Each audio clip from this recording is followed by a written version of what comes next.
চৌধুরী বাড়িতে আজ বিশাল আয়োজন করা হয়েছে। 7 বছর পর ইবান বিদেশ থেকে ফিরে আসছে। অরুণা বেগম রান্নাঘরে গিয়ে সব রকমের খাবার রান্না করে। ইবান যা খেতে পছন্দ করে সব। ইবান বিদেশে যাওয়ার পরে পরিবারের সাথে কোনো প্রকার যোগাযোগ রাখে নাই। মায়ের সাথে কথা বলা অনেক দূরের বিষয়। ওনার ফেসও কখনো দেখার ইচ্ছা করে নাই তার। বাড়ির গেটের সামনে এসে দাঁড়ায় একটা গাড়ি। ড্রাইভার গাড়ি থেকে বের হয়ে পিছনের দরজা খুলে দেয়। ইবান নিজের অতীতের ঘটে যাওয়া স্মৃতি থেকে বের হয়ে আসে। এরপর বাড়ির দিকে তাকিয়ে দেখে আজ এত বছর পর নিজের বাড়িকে দেখছে।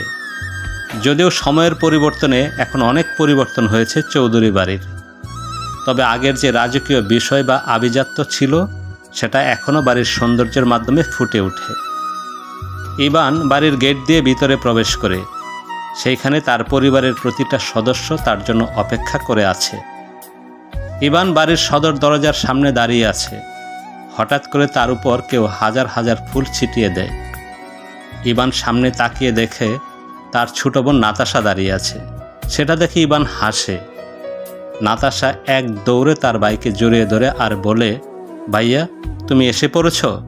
জানো তোমাকে অনেক মিস করেছি আমি। তুমি এতদিন কেন বাড়িতে ফিরে আসো নাই ভাইয়া? নাতাশার কথা শুনে ইবান হাসে। সে যখন বিদেশে চলে যায় তখন নাতাশা খুব ছোট ছিল। তবে ছোটবেলা থেকে তার বোন বড্ড অভিমানী। তবে ইবানকে সে অনেক ভালোবাসে। ইবানও তার ছোট বোনকে জড়িয়ে ধরে বলে, তোর ইবান ভাইও তোকে অনেক মিস করেছে। আর বিদেশ থেকে তার ছোট বোনের জন্য অনেক সুন্দর সুন্দর গিফট নিয়ে এসেছে। আই রিয়েলি মিস ইউ বোন। ইবান আর নাতাশার খুনসুটির মধ্যে তার বাবা এগিয়ে আসে তার কাছে। নিজের ছেলেকে এত বছর পর দেখে শক্ত করে জড়িয়ে ধরে তাকে। ছেলের সাথে কথা বলার জন্য অনেক চেষ্টা করেছে মিলন সাহেব, কিন্তু ছেলের জেদের কাছে হার মানতে হয়েছে তাকে। তবে আজ 15 বছর পর ছেলেকে দেখে আবেগ সামলে রাখতে পারে নাই। তবে সকলের মধ্যে একজন বাড়ির কোনায় দাঁড়িয়ে দূর থেকে ইবানকে দেখে যাচ্ছে। সে হলো অরুণা বেগম। ওনার সাহস হচ্ছে না ইবানের সাথে কথা বলার। 15 বছর যেই ছেলেকে দেখার জন্য সে অপেক্ষা করছে, কান্না করছে, কথা বলার জন্য হাজারবার ফোন করেছে, আজ সেই ছেলে যখন তার সামনে এসেছে তখন সব কথা যেন হারিয়ে গেছে। মনের মধ্যে ভয় জন্ম নিয়েছে তার। ইবান সবার সাথে কথা বলে বাড়ির ভিতরে ঢুকে। তার চোখ যায় এক জায়গায় শান্ত হয়ে দাঁড়িয়ে থাকা মহিলার দিকে। ইবান এগিয়ে যায় তার কাছে। সামনে গিয়ে একটু ঝুঁকে পায়ে হাত দিয়ে সালাম করে, কেমন আছো আম্মু? বিদেশ থেকে এতদিন পরে ফিরে এসেছি, নিশ্চয়ই খুশি হও নাই? তবে কি করব, যেহেতু এই দেশে জন্ম তাই কোনো না কোনো দিন তো ফিরে আসতেই হবে।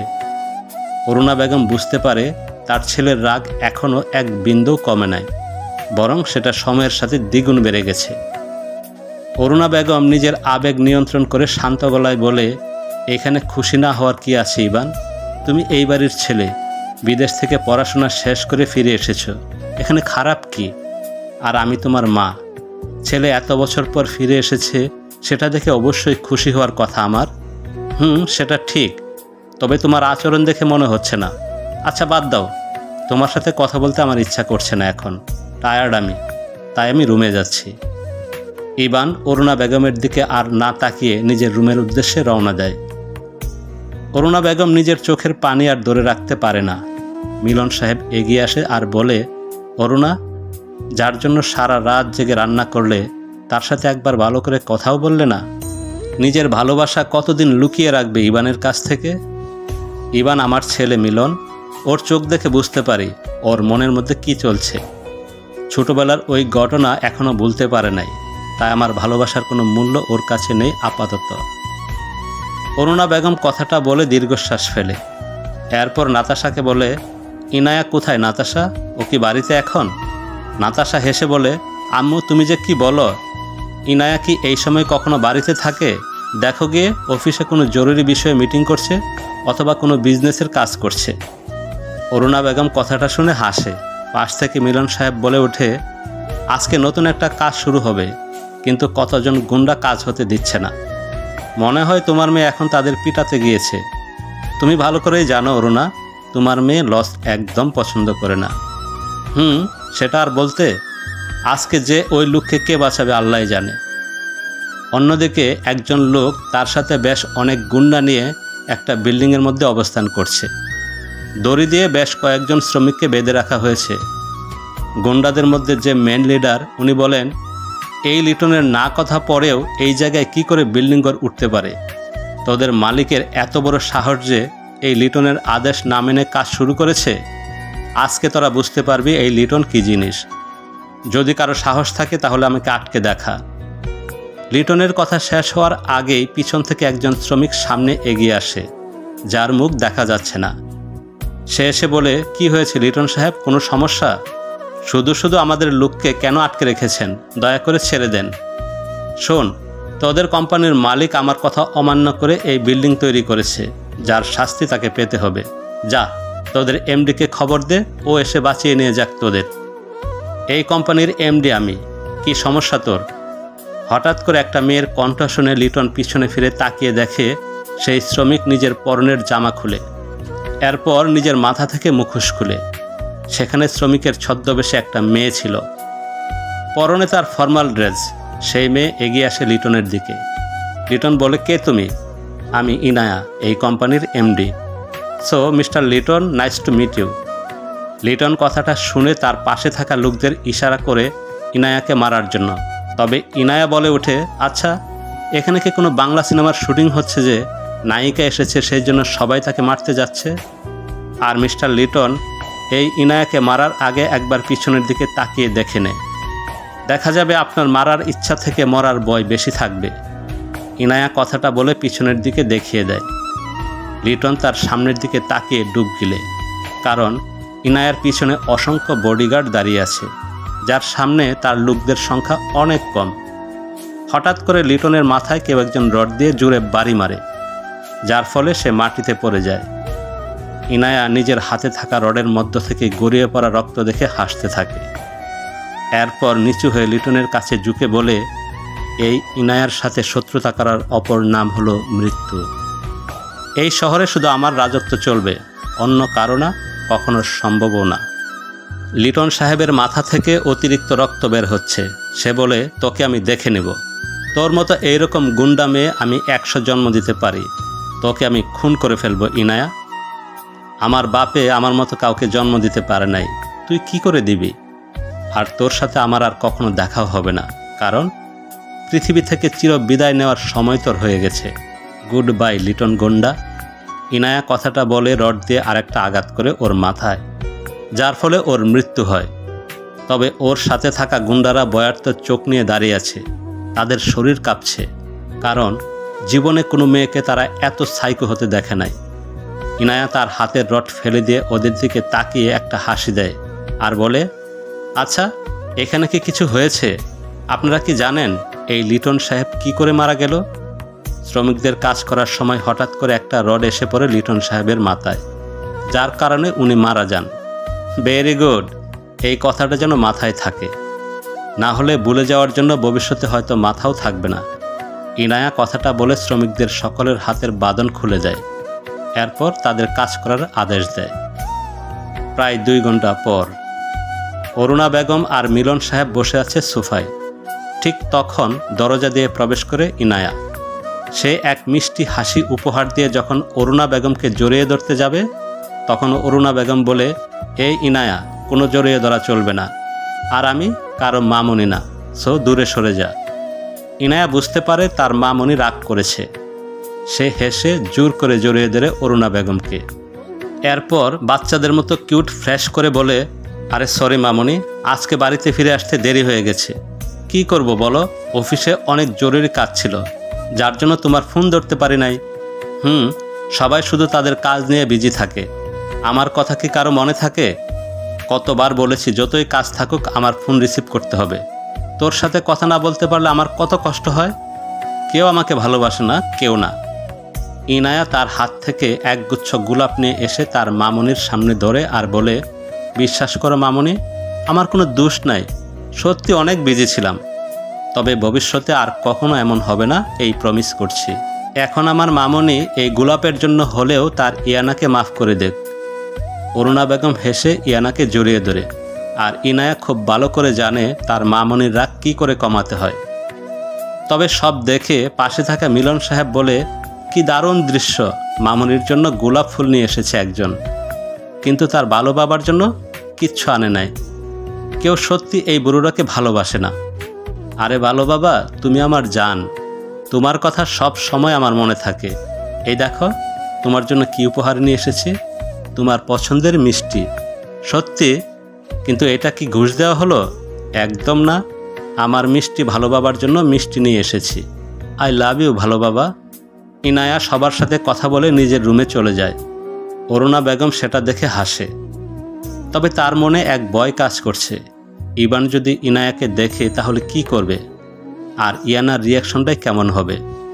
অরুণা বেগম ইবান বা ইনায়া কাউকে নিজের জীবন থেকে দূর করতে পারবে না। রাত। ইবান যখন ছাদে যায় তখন হঠাৎ করে তার চোখ যায় ছাদের এক পাশে দাঁড়িয়ে থাকা এক রমণীর দিকে। পিছন দিকে ফিরে সে দাঁড়িয়ে আছে। তার সুন্দর রেশমি চুল হালকা বাতাসে উড়ে যাচ্ছে, মনে হচ্ছে কোনো পরী দাঁড়িয়ে আছে সেখানে। ইবানের মনে বড্ড ইচ্ছা হয় সেই মানুষরূপী পরীকে দেখতে। ইবান কাছে যায়, পিছন থেকে তার কাঁধে হাত রাখে। হঠাৎ করে ইনায়ার কাঁধে কেউ হাত রাখার কারণে সে চমকে পিছনে ফিরে তাকায়। তবে ইনায়া ছাদের বেশ নিকটে দাঁড়িয়ে থাকে। হঠাৎ করে তার শরীরে টাচ করার ফলে সে একদম পিছনে চলে যায়, যার ফলে সে পড়ে যেতে লাগে। তার আগেই এক পুরুষ তার সমস্ত শক্তি দিয়ে তার হাত ধরে ফেলে। ইনায়া ভয়ে চোখ বন্ধ করে ফেলে। চোখ খুলে দেখে সামনে এক সুদর্শন পুরুষ দাঁড়িয়ে আছে, যাকে এই বাড়িতে আগে কখনোই দেখে নাই সে। ইনায়া বলে, আপনি কে? ইবান এখনও ইনায়ার হাত ধরে আছে, তবে সে সামনে দাঁড়িয়ে থাকা নারীর রূপে হারিয়ে গেছে। ইবানের বড্ড জানতে ইচ্ছা করছে এই মেয়ে পরী নাকি নারী। ইবান বলে, তুমি কে? পরী? পরী কথাটা শুনে ইনায়া অবাক হয়। এত রাতে কোথা থেকে পরী আসবে? সে কিছু বলতে যাবে তার আগে ছাদে নাতাশা এসে ডাক দেয় ইনায়াকে। নাতাশা বলে, ইনায়া। ইবান যখন গুড়ের মধ্যে হারিয়ে গেছে তখন নাতাশার ডাক শুনে, তবে হঠাৎ করে ইনায়া নাম শুনে তার হুঁশ ফিরে। সে সামনের দিকে ভালো করে তাকিয়ে বুঝতে পারে এই মেয়ে আর কেউ নয়, ইনায়া।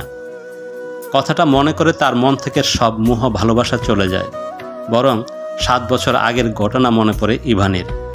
ইবানের মন বিষে পরিণত হয়। সে ইনায়ার দিকে একটা ঘৃণার দৃষ্টি দিয়ে তার হাত ছেড়ে দেয়।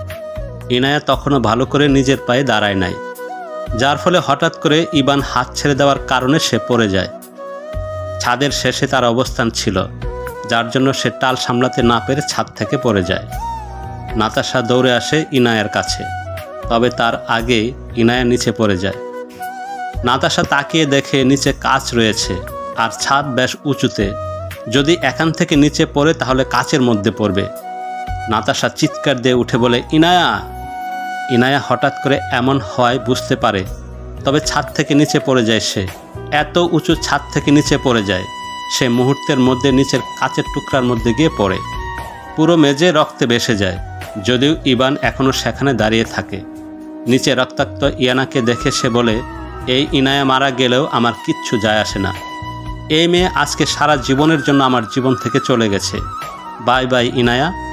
ইবান ছাদের নিচের দিকে তাকিয়ে দেখে ইনায়ার শরীর রক্তাক্ত হয়ে গেছে। সেটা দেখে ইবানের মনে মায়া হয় না, বরং ছাদ থেকে চলে আসতে চায়।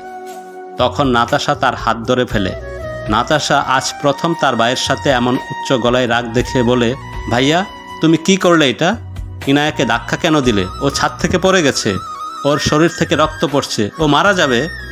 নাতাশার কথা শুনে ইবানের মনে কোনো পরিবর্তন দেখা যায় না, বরং সে মনের তৃপ্তি নিয়ে তার বোনকে উদ্দেশ্য করে বলে, দেখ নাতাশা, তোর ইনায়া আমার কেউ হয় না, তাই ওর শরীর রক্তাক্ত হোক বা মারা যাক তাতে আমার কিচ্ছু যায় আসে না।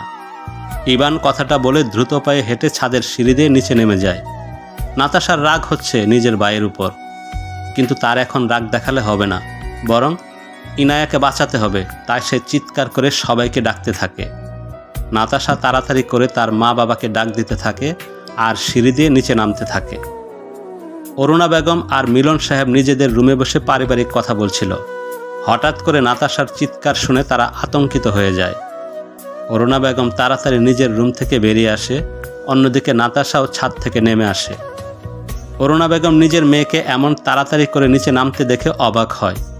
অরুণা বেগম বলে, কি হয়েছে নাতাশা? এমন চিৎকার করে সবাইকে ডেকে যাচ্ছ কেন? কি হয়েছে? নাতাশা এত দ্রুত নিচে নামার কারণে তার মুখ দিয়ে কোনো কথা আসছে না, বরং সে জুড়ে জুড়ে নিঃশ্বাস নিতে থাকে। নাতাশা কান্না করে দিয়ে বলে, আম্মু আম্মু ইনায়া। কি হয়েছে ইনায়ার? ইনায়া কোথায় নাতাশা? আম্মু ইনায়া ছাদ থেকে পড়ে গেছে। হোয়াট? অরুণা বেগম যে কি বলবে সেটা অবধি ভুলে গেছে। তবে নাতাশা দৌড়ে বাড়ির সদর দরজা দিয়ে বের হয়ে যায়। ইনায়া যেখানে পড়ে গেছে সেখানে যায় নাতাশা। এরপর বাড়ির গার্ড দারোয়ান সবাইকে ডাক দেয়। নাতাশা গিয়ে ইনায়ার মুখ উঁচু করে তুলে দেখে ওর কপাল থেকে অবিরাম রক্ত পড়ছে। তবে চেহারার কোনো সমস্যা হয় নাই, কারণ এই কাজ আসল না, বরং বাড়ি সাজানোর জন্য ব্যবহার করা হয়েছে। তবে চৌধুরী বাড়ির ছাদ বেশ উঁচুতে অবস্থিত, যার জন্য ইনায়ার শরীরের অনেক ক্ষতি হয়েছে। অরুণা বেগম সেখানে উপস্থিত হয়। নাতাশার কুলে সে ইনায়ার রক্তাক্ত শরীর দেখে নিঃশ্বাস নিতে ভুলে গেছে। মিলন সাহেব কাছে এসে জড়িয়ে ধরে ইনায়াকে। এরপর দারোয়ান ও সকলের সাহায্য নিয়ে বাড়ির ভিতর নিয়ে যায়। অরুণা বেগমের চারপাশে কি ঘটছে উনি তাই ভুলে গেছেন, শুধু চোখ দিয়ে জল বিসর্জন দিচ্ছে। মিলন সাহেব ডক্টরকে ডাক দেন। ওনার গলা কাঁপতে থাকে, তবুও ডক্টরের সাথে কথা বলে তাকে বাড়িতে আসতে বলে। ডক্টর অতি অল্প সময়ের মধ্যে বাড়িতে এসে পৌঁছায়। এরপর চিকিৎসা শুরু করে দেন। অরুণা বেগম বাড়ির ভিতরে আসে। এরপর ডক্টরের কাছে এসে জিজ্ঞেস করে, ডক্টর আমার মেয়ে ভালো হয়ে যাবে তো? ওর কোনো ক্ষতি হবে না তো? আমার মেয়েকে আমাকে ছেড়ে চলে যাবে ডক্টর? চৌধুরী বাড়ির পারিবারিক ডক্টর উনি, তাই সব ঘটনা জানেন। অরুণা বেগম যে ইনায়াকে কত ভালোবাসে সেটা ওনার অজানা না। তবে এখন যা অবস্থা, ডক্টর কিছু বলতে পারছে না। ইনায়ার শরীরে কাঁচ ফুটে গেছে, আর এত উপর থেকে পড়ে যাওয়ার কারণে বেশ অনেক সমস্যা হয়েছে। তবে ডক্টর শান্ত হয়ে বলে, ম্যাম টেনশন করবেন না, ইনায়া ঠিক হয়ে যাবে। দেখবেন উপরওয়ালা কখনো আপনার মেয়েকে আপনার কাছ থেকে দূরে সরিয়ে নেবেন না, ওনার উপর বিশ্বাস রাখেন। ডক্টরের কথাটা শুনে অরুণা বেগমের পছন্দ হয়েছে। তবে উনি কেন শিওর হয়ে বললেন না তার মেয়ে সুস্থ হয়ে যাবে? মিলন সাহেব স্ত্রীর মনের অবস্থা বুঝতে পারে। ইনায়া যে অরুণা বেগমের জন্য কি সেটা হয়তো বাসায় প্রকাশ করা যাবে না। মিলন সাহেবের নিজেরও ভীষণ কষ্ট হচ্ছে। তবে তার শক্ত থাকতে হবে, পরিস্থিতি সামলে রাখতে হবে, কারণ উনি যদি দুর্বল হয়ে যান তাহলে অরুণা বেগমকে কেউ সামলে রাখতে পারবে না। মিলন সাহেব এগিয়ে গিয়ে অরুণা বেগমকে রুম থেকে বের করে নিয়ে আসে আর বলে, অরুণা কিচ্ছু হবে না আমাদের ইনায়ার, শুধু একটু ব্যথা পেয়েছে ও, দেখবে সব ঠিক হয়ে যাবে। অরুণা বেগম যেন আর নিজেকে শান্ত রাখতে পারে নাই। স্বামীর বুকে মাথা রেখে অজোরে কান্না করে দেয়। মিলন সাহেবের নিজেরও কান্না করতে ইচ্ছা করছে, কিন্তু পুরুষ মানুষ কি চাইলেই কান্না করতে পারে?